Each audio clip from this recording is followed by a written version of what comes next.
It is no longer in doubt that Ibrahim Traoré, Burkina Faso, the AES, and the Sahel states have caught the attention of Donald Trump and the United States.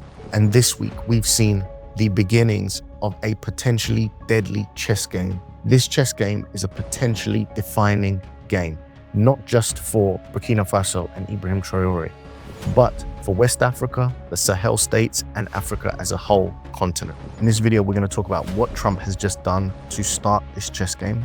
But more importantly, we're going to try and figure out what Trump is up to, because just because he makes a bold move, he may be hiding or masking or doing something else other than what it appears on the surface. If you're interested in that, stay tuned. For those of you that don't know, my name is TJ. I'm Nigerian and British mixed. And on this channel, we discuss African geopolitics. Although I'm not very good at the game of chess, I like chess a lot. I respect the rules, the tactics, and the intellect of those that play it very well. So when we see Donald Trump send an envoy to Burkina Faso to talk directly with Ibrahim Traoré, I consider that the beginning of a potentially deadly chess game. That is exactly what's just happened this week, and I think it uncovers the fact that Burkina Faso and Ibrahim Traoré have caught the attention of Donald Trump and the United States. The truth is that this makes me rather uncomfortable, because this could be the beginning of something that leads to a Gaddafi moment, a Thomas Sankara moment, a Patrice Lumumba moment. When it comes to global geopolitics, the gloves are off. There's going to be a game played with media and narratives. There's going to be a game played with military force. There's going to be a game played with economics. There's going to be a game played with covert operations. But just like you, I'm trying to uncover the truth of what's happening, not just on the surface, but behind the scenes on all of these levels. I'm going to start by breaking down exactly what has happened, and then I'm going to go into my personal speculations and opinions. On May 27th, Will Stevens, the US Deputy Assistant Secretary of State for West Africa, flew to Ouagadougou with a personal message from President Trump. Think about that. The US president reaching out directly to a 36-year-old soldier who took power through a coup just 3 years ago. This is the same America that once punished Traoré with sanctions and cut off aid. Now they are sending envoys with personal letters. I believe this change is a strategic chess move aimed at resources. The real question is whether it will lead to a fair partnership or something more troubling. By now, most people know that Burkina Faso has gold, uranium, lithium, and rare earth minerals, key materials for technology. For years, these resources were sold cheaply to the West, leaving Africans poor while Western companies grew rich. But Traoré changed the game. He kicked out French troops, rejected Western conditional aid, and built new partnerships with Russia and China. It worked. He stayed in power while the West's access to these minerals faded. Just weeks before Trump's envoy arrived, Traoré visited Moscow and met with Vladimir Putin. There were no lectures about democracy, no threats, just offers of military support, trade deals, and respect. While the West was making demands, Russia was building partnerships. America realized they were losing not just Burkina Faso, but the whole Sahel region. Mali, Niger, and now Burkina Faso were turning east. Trump knows America must act fast or risk losing everything. Past US leaders may have responded with more sanctions and pressure. Interestingly, Captain Traoré did not meet with the US envoy himself. Instead, the meeting was handled by Burkina Faso's Minister of Foreign Affairs, Karamoko Jean-Marie Traoré. This is not normal protocol for such a high-level visit.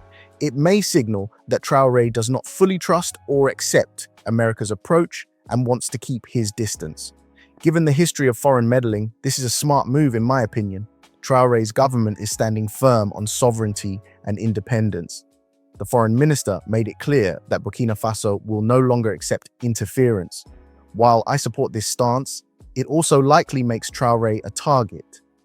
To the US, Traoré may now look like a defiant leader that needs to be humbled and an obstacle blocking easy access to critical minerals.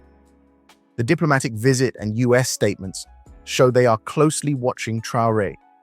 While they talk about partnership and respect, the real goal may be to pull him into their orbit or remove him if he resists. This shows how sovereignty, foreign influence, and regional security are all tangled together in West Africa. Traoré was also invited to Trump's inauguration in January, but did not attend. He stayed in Burkina Faso, focusing on security and development. Maybe America needs Burkina Faso more than Traoré needs America. Traoré isn't just a soldier, he is a voice for Africa's young people. They are tired of old leaders and unfair deals that kept them poor. They want real sovereignty and true partnerships, not lectures. Across Africa, from Senegal to Kenya, young people are demanding change. Traoré represents that change. That's why America can't ignore him. But there is a darker side to this story. In neighboring Ivory Coast, the US is setting up a new drone base managed by AFRICOM and General Michael Langley. As I explained in earlier videos, General Langley has visited almost every country surrounding Burkina Faso and the AES states. Could there be reasons beyond the claim of fighting terrorism for his visits? US drone bases aren't only for defense. They can spy and carry out targeted missions even outside the country they are based in.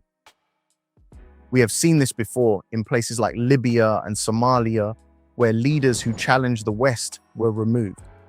What worries me most is that General Langley recently claimed that terrorists from the Sahel could strike inside the US, even though there's no public evidence. Groups like JNIM and ISIS Sahel haven't made threats or issued warnings against America. No plans have been found. To me, this statement looks more like preparation for a media campaign than a real threat. It feels like the old playbook: paint a leader as dangerous, build fear, and justify action. Some worry this could be the first step toward a slow regime change, the kind that usually ends badly. The US is losing military bases across West Africa, along with its ally, France. Losing Burkina Faso would be a major setback both militarily and economically, especially as more countries turn to Russia and China. If diplomacy fails, will military options be next? History says yes. The real prize here is Burkina Faso's minerals. America needs them for technology and defense. Russia and China are offering better deals, no political strings, more respect, and more investment. Trump's sudden outreach seems aimed at making sure American companies don't lose access. Accepting the envoy shows Traoré is not afraid of the US. He isn't anti-American. He is simply pro-Burkina Faso. Staying open to talks and fair deals is smart leadership. Although unlikely, there is a small chance something positive could come from this. When Traoré goes to Russia, he's offered military help without lectures or political demands. China offers infrastructure without political pressure. The old days of the West setting the rules are ending. African leaders now have choices. For Traoré and others, Russia and China aren't Cold War enemies. They're simply partners offering better deals. If America doesn't adjust, it risks getting left behind. France is angry. Traoré kicked out French troops and ended old deals. France hoped America would help isolate him. Instead, Trump is reaching out. But don't forget, the US drones are still stationed next door in Ivory Coast. The West says it is fighting terrorism in the Sahel. Yet after years of drone strikes and military missions, terrorism has only gotten worse. Traoré is trying a new approach, building national unity and fixing the root causes of extremism like poverty. Early signs show it's working, with real economic and GDP growth undeniable since Traoré took over. This success gives Traoré even more leverage when dealing with the West. Africa's future is tied to growth. Young people, booming economies, rich resources, and soon 50% of the world's workforce. If America wants to be part of this future, it must offer real partnerships, not just aid money going to NGOs with hidden agendas. Trump's business mindset might help, but respect must be real. Other African leaders are watching too. If this strategy works, it could set a new model for Africa's relations with the West. If it fails, it could push even more countries toward Russia and China. At the heart of it all, Africa wants real respect. Traoré demands it. Young Africans demand it. Sending an envoy is easy. Building a true partnership is hard. But one thing is clear, Traoré has done something powerful. He made America come to him, not the other way around. That's leadership, that's dignity, that's the future Africa deserves. Traoré and the AES alliance are moving beyond just defending their countries. They are building something much larger, a new economic and political bloc in West Africa. Just recently, the AES announced that they will negotiate trade deals as a group, not as individual countries. This changes everything. As a bloc, they can demand better deals for their resources, set their own prices, and make it much harder for foreign powers to divide and weaken them. Even more important, other African countries are watching. There is a real chance that more nations could join the AES. If this happens, the alliance could grow into a powerful force, not just in West Africa, but across the whole continent. A larger AES would control more land, more people, and more resources. It would have more bargaining power in trade, politics, and security. For the United States, this could be a serious problem. If the AES becomes too powerful, it could shut out Western influence from an entire region. That's why some believe the US sees Traoré as the key. As the face and voice of the AES, he represents the alliance's unity. Remove the head, and the body may fall apart. If Traoré were weakened or removed, it could stop the AES from becoming a true threat to the old order. But it's not just about power, it's also about currency. Traoré and his allies are looking to break free from the CFA franc, a currency still controlled by the French treasury. This move would allow these countries to create their own money, control their own central banks, and stop sending profits to Europe. True independence must include financial independence. Without it, sovereignty is incomplete. There's more. The AES is quietly studying ways to plug into new global financial systems.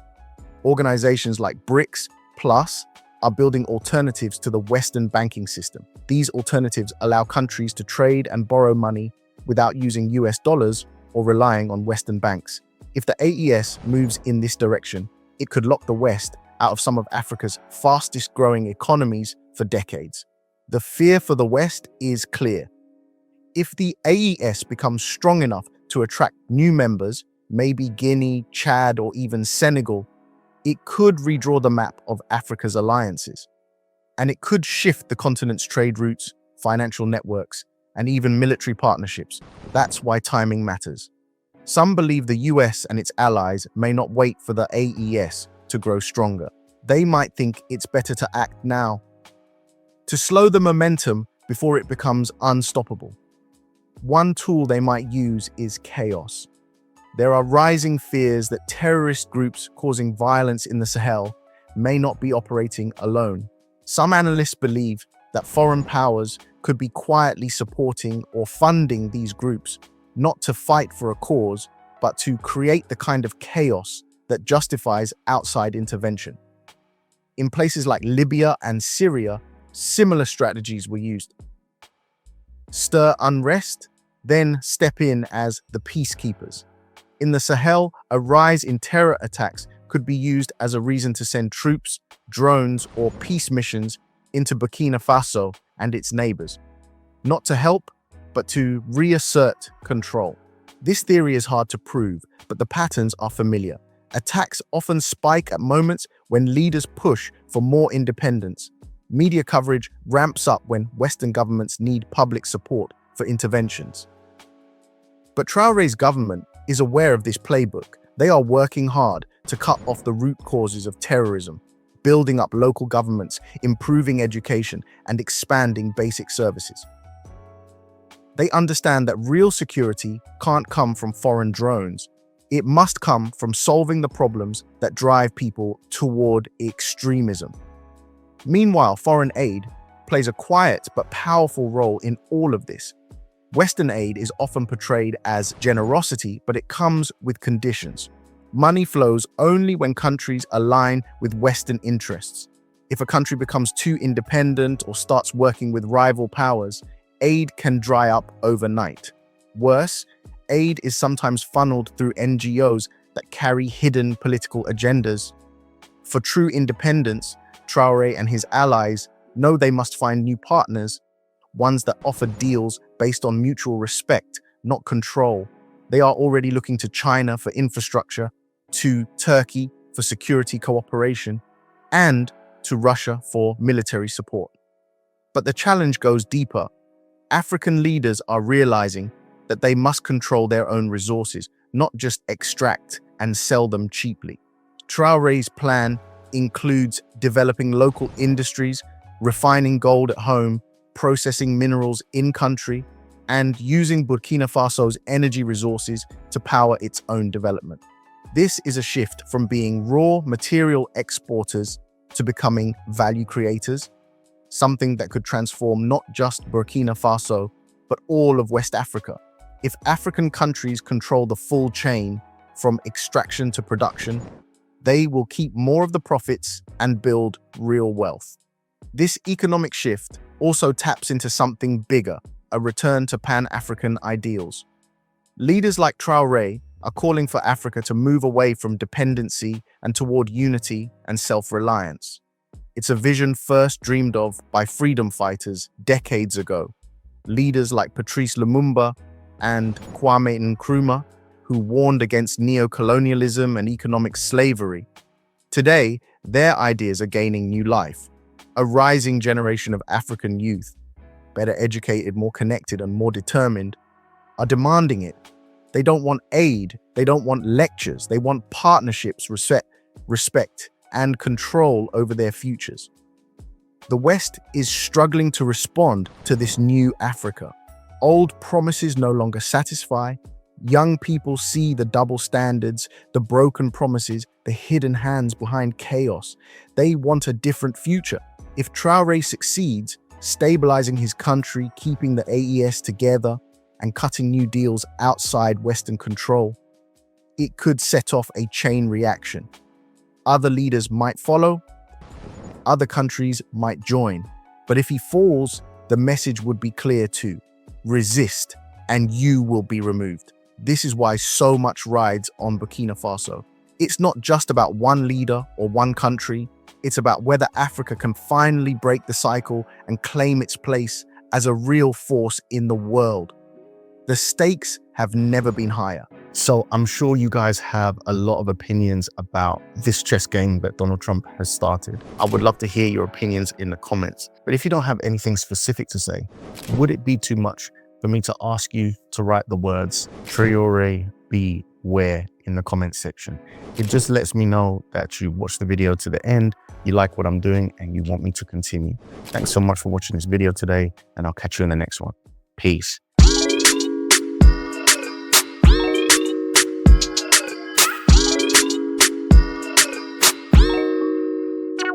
Thank you.